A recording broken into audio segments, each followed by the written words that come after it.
নির্বাচনের আবহে 2026-এর আগে ফুরফুরা শরীফের পীরজাদা কাসেম সিদ্দিকীকে দলে টেনে বঙ্গের মুসলিম ভোটকে এককাট্টা রাখার কৌশল নিয়েছিল তৃণমূল।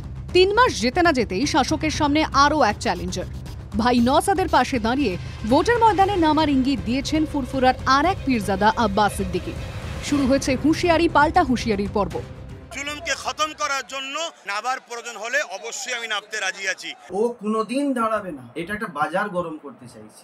ওর কত দম আছে এইটা আমি দেখতে চাই গণতান্ত্রিক ভাবে। প্রথম পায়ের তলা মারি উড়ে গেছে। আইসির ফোবিয়াতে ভুগছে তারা। 25% বা তার বেশি সংখ্যালঘু আছেন এমন 146টি আসনের মধ্যে তৃণমূল একাই 130টি কেন্দ্রে জয়ী হয়। 15টি আসন যায় বিজেপির দখলে। 50%-এর বেশি মুসলিম ভোট, এমন 49টি আসনের 47টিতেই তৃণমূল জয়ী হয়। বিজেপি জয়ী একটি আসনে।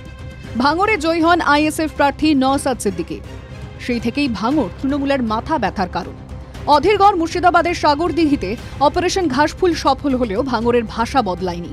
তাই ক্যানিং পূর্বের বিধায়ক শওকত মোল্লাকে মাঠে নামিয়ে 26-এ ভাঙড়ে খেলা ঘোরানোর চেষ্টা করছে তৃণমূল।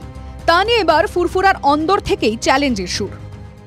জুলুমকে খতম করার জন্য, মানুষের জন্য যদি আমাকেও প্রয়োজন হয় নামতে প্রকাশ্য মানে পুরোপুরি ভাবে, তাতে কোনো অসুবিধা নেই, তো নাবাই যেতে পারে। ওর কত দম আছে এইটা আমি দেখতে চাই গণতান্ত্রিক ভাবে রাজনৈতিক